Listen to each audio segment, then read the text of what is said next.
Hello and welcome back to my channel. Today we are studying chapter 2 of Business Studies 7115, People in Business. Okay, out of which we're doing subsection 2.1, Motivating Employees, 2.1.1, The Importance of Well-Motivated Workforces, where we will be studying point number 1, why people work and what motivation means. Right? So think of it. Okay, there is no science here. Why do people work? Well, people work to achieve something, don't they? Okay, according to the dictionary, motivation means relating to the reason or reasons of acting or behaving in a particular way.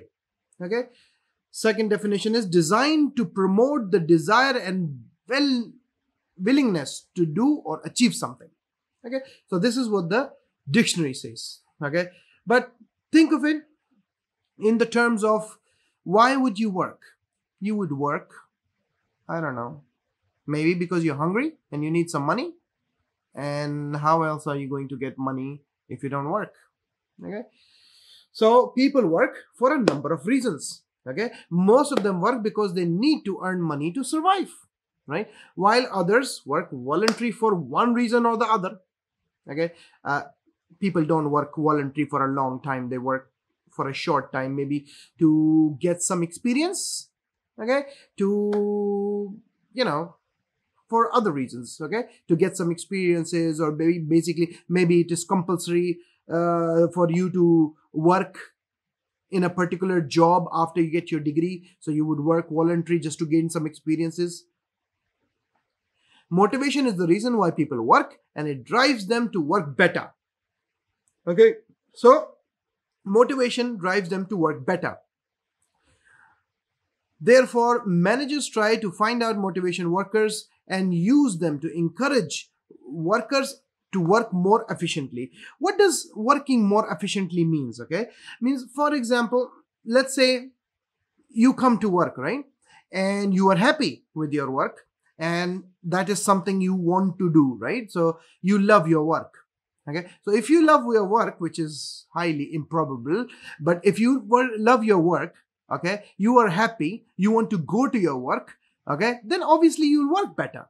Okay, if that is something you love doing, okay, if you get your job in something that you love doing or your own profession, you'll be really happy about it. Okay, but is that enough? Being happy, is that enough? Okay, you need to produce more. Okay, so what managers do, what managers' job is to find out where people are less motivated and to motivate them. Okay, there are many things that can motivate a person. Okay, we'll go through it, in the chapter after this. Okay, so nowadays machinery is more common in businesses, which results in increased productivity as well.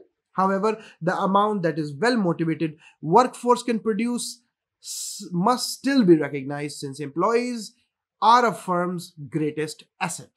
Okay, so even though there are machineries, and machineries do a good job, okay, they do the job faster, but you still need humans to, tinker here and there to make it work better, right?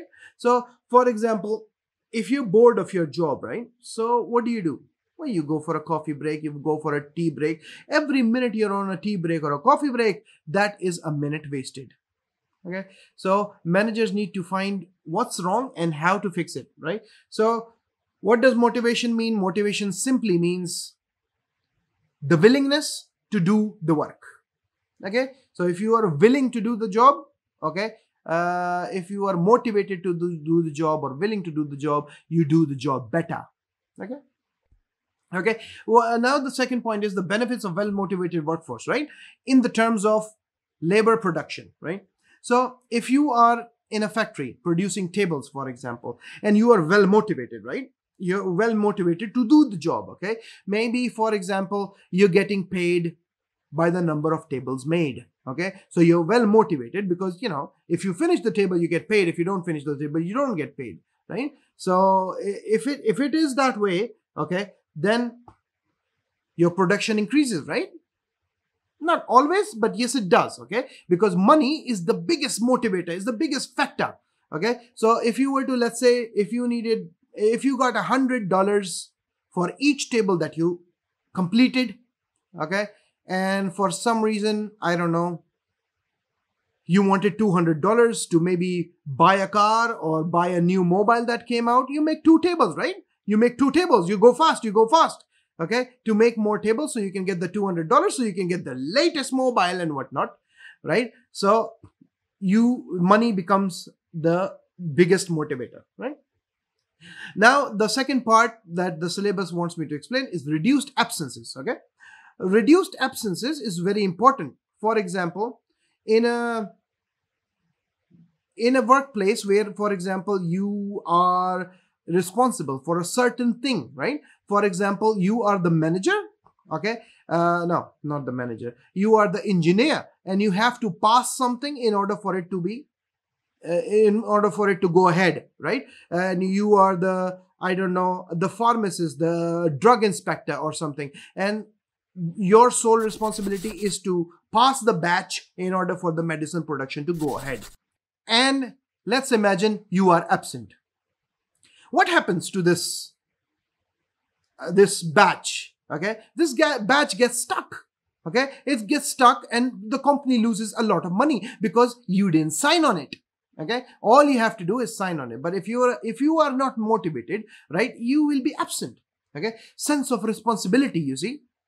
So if you are well motivated and you reduce your absences, then the work goes faster and everybody is happy. And reduce absences and labor turnover, right? So more motivated you are to go to the job. For example, you like your job, right? You have friends at job, and you have people that you like and people you like to sit with, and it becomes a lifestyle.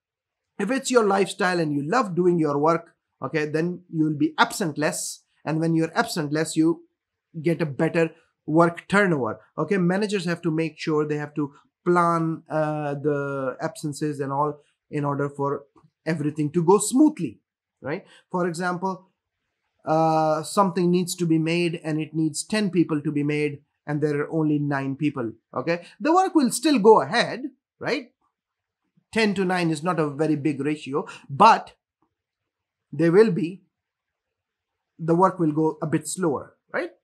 So benefits of a well-motivated workforce: everything works smoothly and everything works fast, right? So now we come to the concept of human needs, or Maslow's hierarchy.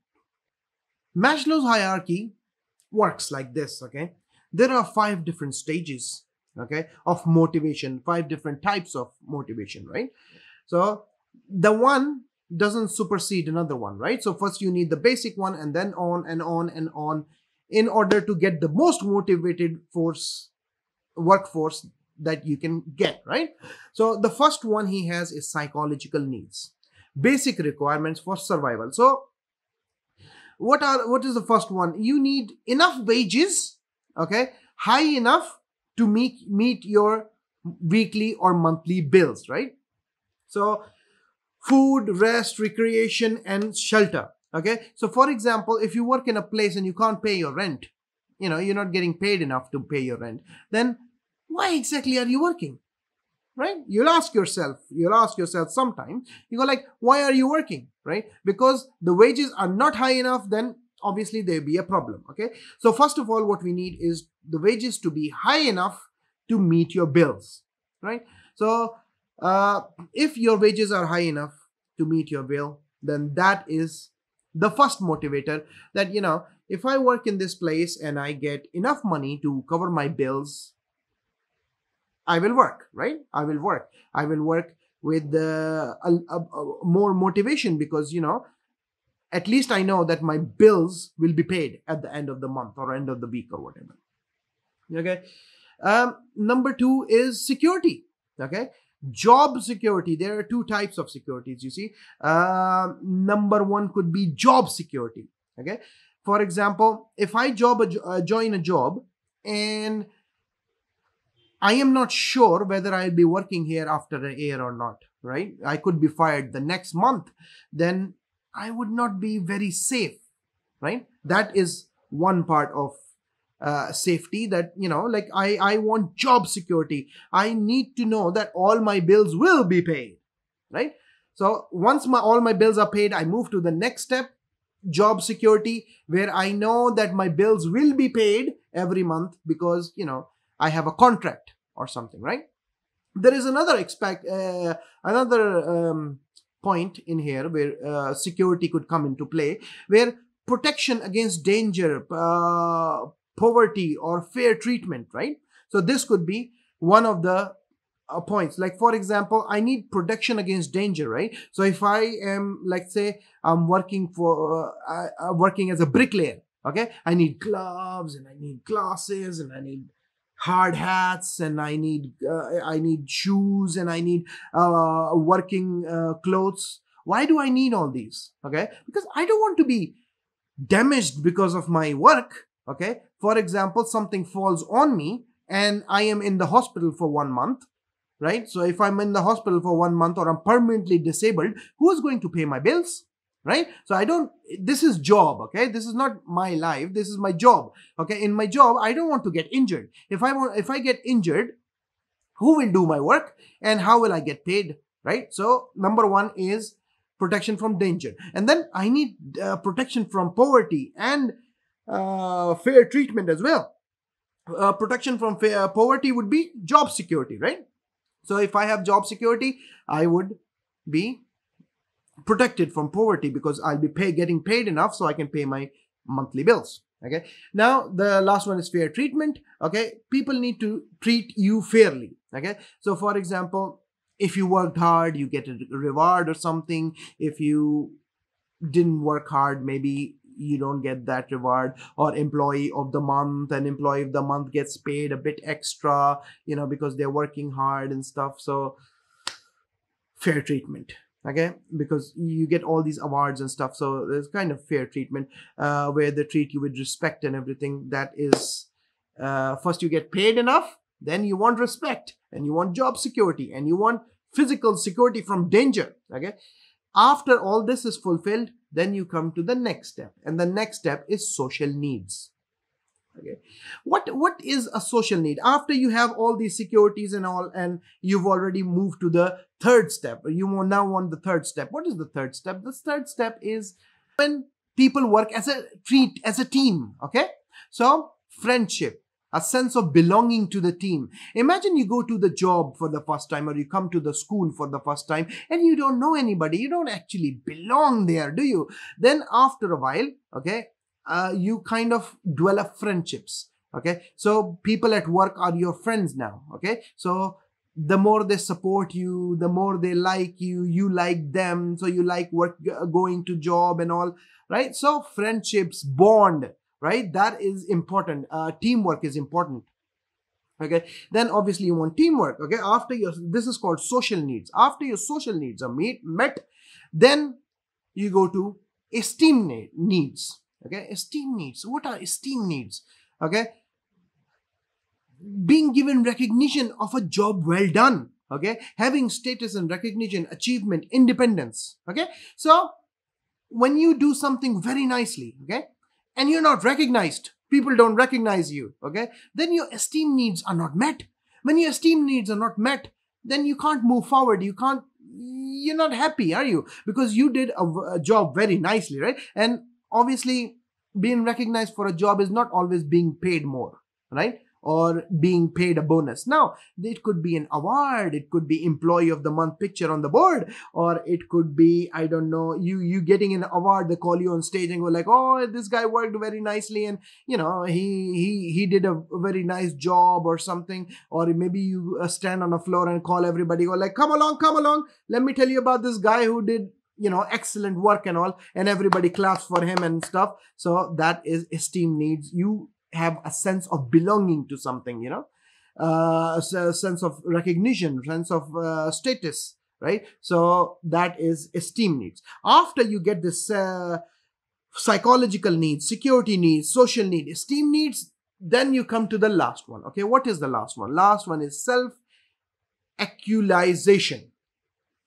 Self-actualization. Okay, being promoted or given more responsibility. Okay, for example, you join a company at the lowest level, okay, and then you do your job very nice, then you get promoted, okay, to maybe a foreman, and then a manager, and then the director, and so basically you just keep going up and up and up. Okay, so that is self-actualization. After you have all these needs met, then you want promotion. Okay, that's basically self-actualization or promotion, right? So your salary gets increased, and you get more responsibility and stuff.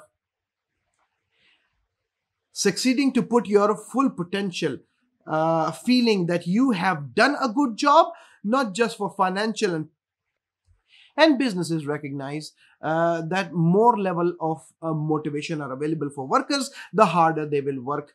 Maslow also suggested that each level of motivation must be achieved before going to the next level.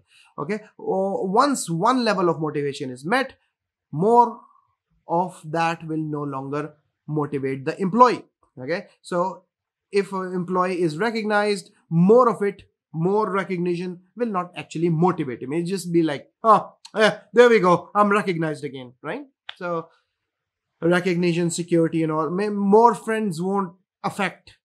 For example, we were talking about friends, right? So psychological need, once your food, shelter, and everything is met, more of it might not motivate. Once your safety and security is met, then more of the safety and security will not motivate you. Once your friendship and all are met, right, more friends will not affect your motivation. Okay, so once you go to the highest level, then you are happy. Okay, there are some disadvantages, you see, to this kind of motivation. Okay, some levels are not present in some jobs. Okay, so some levels might not be available. Okay, wherever you work, okay, some of them might not be available. Some rewards belong to more than one level, or okay, and managers need to identify the level of motivation in any job before using it to motivate employees. Okay, so these are some of the disadvantages. Okay, managers need to understand this table, and be more understanding and understand where people are in order to motivate them better. Okay, so if you start motivating them wrong, then you can't run your business, can you? One more limitation of this theory is doesn't always apply to every worker. For some employees, for example, social needs aren't important. Okay, but they would be motivated to recognition and appreciation for other workers from seniors. Okay, so that is one limitation, where some of the things might not belong to another jobs. Okay, they might not be available in your jobs. Maybe you work alone and you don't actually have social needs. I don't know, maybe you're not human at all. So there we are. I have explained to you the concept of human needs, therefore Maslow's hierarchy. Okay, now we come to key motivational theories, for example, by F.W. Taylor. Okay, so Taylor had a theory, okay, and his theory was money is the main motivator.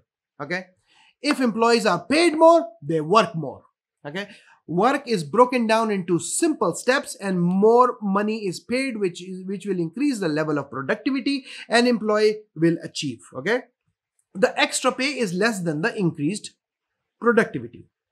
Okay, so basically F.W. Taylor basically just meant that if you pay somebody more, he will increase his productivity. Okay, or he'll give you more output if you pay him more. Okay, is that true? I don't think so. Means till a point, I suppose it's okay. Like for example, if you paid $200 a week, and you're being paid $300 a week, okay, it will motivate you to come on time and to work more and all. But if, for example, you're paid $500 a week, are you still as motivated as when you were paying when you got increased by $100? Not really, because you see, for example, I was making 10 of something, right? So if I was making 10 of this a day, okay, and I was getting paid $200, and then suddenly I was getting paid $300 to make more of these. Okay, so maybe I can make like 20 now. Okay, I am like well motivated, right? So I work hard, I'm getting paid more, so I work hard, and like for example, they increase my salary still further. They go like, I will pay you 500, you have to make more. Okay, then obviously there is a human limit where I would just go like, I can't make more of these, right? Not $500 worth. Okay, so that's one thing where there is a limit. Other disadvantages is workers are seen rather like machines, and in theory does not take into account non-financial motivators, right? F.W. Taylor did not take into account non-financial motivators. He just cared about the financial motivators. Okay, even if you've paid more, there is no guarantee of productivity rise, right? So for example, if I was making 20 of these every day and suddenly I was getting paid more, okay, maybe there is no way I can produce more than 20, right? So maybe I was already working at the maximum level, okay, and I cannot produce more than 20 a day. Okay, so it doesn't actually guarantee that I will the production will rise. Okay, maybe the material is not enough, or the machinery is not fast enough to produce more. So that is one thing he didn't take into account. And then it is difficult to measure an employee's output in some places, you see. So for example, if I was advertising somewhere, or I was doing a job where you cannot exactly measure, for example, I was doing office work, right? So whatever the boss says, I was a secretary and doing an office work, and then there is no way to measure, okay, how much work have I done. Okay, so in some works, the money cannot be a key motivator, or if you pay me more money, then you don't exactly know if I worked more or not. It could be a motivator, as in like, if I get paid more, I'm happy, isn't it? Right? But otherwise, you don't know, you cannot measure my work. So if you can't measure my work, then the theory falls apart. Anyway, moving on. Now we're going to Herzberg. Okay, now Herzberg had a theory. Okay, what is Herzberg's theory? Herzberg's theory is called the two-factor theory. Okay, so he had two different factors. Okay, one of them was called the motivators. Okay, motivators are factors that directly motivate people to work harder. Okay, and then another part of this is called hygiene. Okay, what are these? Okay, these are factors that can demotivate if not present, but do not actually motivate people to work harder. Okay, so if these hygiene factors, okay, were not present, they would be demotivators. But if they are present, they would not on themselves motivate people to work harder or give more output. Okay, so motivators, factors that directly motivate people to work harder, and hygiene factors that can demotivate if not present, but if they are present, do not actually on themselves motivate people, right? So this was his theory. Okay, now let me tell you about the motivators that he thought were motivators. Okay, motivators were the responsibility at work. Okay, being given enough responsibility at work, meaningful fulfillment work. Okay, so the work is designed in a way where it is more meaningful to you and more fulfilling to you. Okay, so maybe you're a charity worker and you've been given a work to, I don't know, help poor people. Okay, so you help poor people and it becomes more fulfilling to you. You feel a sense of achievement. Okay, and then obviously achievement and recognition. Okay, so if you do a good work, you're recognized. Okay, so responsibility at work, meaningful fulfillment of work, and achievement and recognition, those are motivators according to Herzberg. Okay, and then the other hygiene factors that if not present become demotivators, but if they are present, they do not on themselves motivate people. For example, pay and other financial rewards. Okay, so if they are not present, if there is no pay for whatever you do, they demotivate you. Okay, but if they are present, okay, they not on themselves motivate you to do work harder. Okay, or to give more output, as to say. Okay, working conditions. Okay, if the working conditions are really bad, okay, they become demotivators. Okay, but if they are good, okay, they on themselves do not motivate you to work harder. Okay, so working conditions. Okay, appropriate supervision and policies. Okay, so if there is no supervision and no policy, they become demotivators. Okay, but if they are present, they do not on themselves motivate you. So those were the hygiene factors: pay and other financial rewards, working condition, appropriate supervision, and policies.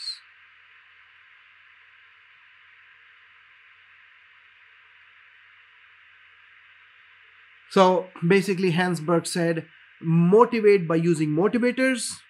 Okay, and the second one was ensure hygiene factors are met. So that's about it. Okay, key motivation theories of Taylor and Herzberg has been completed. Okay, now we come to the next chapter called 2.1.2, meaning methods of motivation. Okay, so the first thing we'll be learning is financial rewards. Okay, what are the financial rewards that a person is given, which are key motivators for you to do your job, right? So number one is wages, often paid weekly. They can be calculated in two ways. Okay, two ways where wages can be calculated is time rate. Okay, so time rate is basically the number of hours that you gave to the job, so you get paid according to the time you spend. Okay, or you could be paid on piece rate. Okay, a piece rate is simply how many pieces have you made, and you get paid on the number of pieces that you made, right? So if you made 10 pieces, you get paid for the 10 pieces. If you get 100 pieces, you get paid for the 100 pieces. Okay, so these are the first financial motivators, which is wages, can be calculated in two ways: time rate and piece rate. Okay, so basically piece rate basically means the number of output, right? So for example, if you're in insurance and you get more number of people to join the policy or something, you get paid more.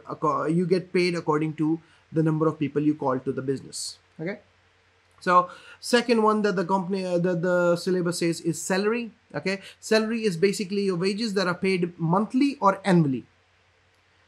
Okay, so salary is basically a fixed regular payment, typically paid on the monthly basis, but often expressed as an annual sum. Okay, made by an employer to an employee, especially a professional or white collar worker, right? So you paid monthly or yearly, expressed in an annual sum. Okay, the third thing that the syllabus want me to explain is commission. Okay, so what is a commission? A commission is paid to a salesman based on the percentage of sales they've made. Okay, so commission is based on your salary, right? So you still get paid basic pay. Okay, but then commission is something on top, right? So for example, the higher the sales, the more the commission. Oh, okay, and this could be like, for example, you're already getting a basic pay, which is not too much, right? And then you get commission on the number of sales you make or number of pieces you make and stuff like that. So this is commission. Okay, and now the next financial motivator we want is profit sharing. What is profit sharing? Okay, this is a bit hard to explain. Okay, a scheme whereby a portion of the company's profit is distributed to workers. Workers will be motivated to work better so that the higher profits are made. Okay, so basically a company maybe takes out a scheme. It goes like, if for example we were to make, let's say, more than £1,000 a week, okay, the extra profit or the extra income that the company makes will be shared among workers. Okay, so this could be a very powerful motivator. Okay, money is always a powerful motivator, but how you give the money to the employees is much more powerful, right? So the first thing I explained is wages. Okay, wages are paid by the number of pieces made or paid by the number of hours that you give to the company. Second, salary. Salary is paid monthly or annually. Okay, a little addition, for example, your expenses, or maybe you made an expense or something and you get paid at the end of the month all your expenses, so that is salary. All your expenses are included in the salary. Bonuses, if you do something, additional amount is paid to worker for good work, so that is bonus for you. Okay, whatever, for example, you do a very nice job. For example, you were supposed to bring 10 clients into the company this week, and you were to bring 20 clients to the company this week, so you get paid a bonus. Okay, a difference between a bonus and a commission. Okay, commission is when you are getting paid a basic pay, and everything you get an extra amount on top, that becomes commission. Bonus is a one-time pay. It's not like a deal. It's just like you get paid a bonus because you did a very nice job, or you did something extra or something, so you get paid bonus because everybody's very happy with your work. Yeah, right. Anyway, so now these were the financial motivators. Now we're talking about non-financial motivators, the things that are not exactly connected with money, okay, but still motivate you to do your job better. Okay, so number one is a company car or vehicle, right? So if you were, let's say, for example, employed with a company for, let's say, 2 or 3 years, and then now the company recognizes that the company needs you, or you're doing a good job, and the company gives you a car. Okay, or a way to transport, a car or a motorcycle or something, a vehicle as to speak, and then this becomes a very nice motivation. However, you see how that is not financial motivator. Okay, because that car does not belong to you. The car belongs to the company. Okay, so you're not the owner of that car, so you're not actually getting paid in money, you're getting paid in transport. Right? So that is non-financial motivators, even though the company still has to pay the money for the car, okay, but they're not paying you the money, they're giving you a facility, as to speak. Okay. Second motivator could be non-financial motivator, free healthcare. Okay. Please do remember that even though the company still has to pay for the healthcare, you are getting it free of cost. Okay. So that becomes one key.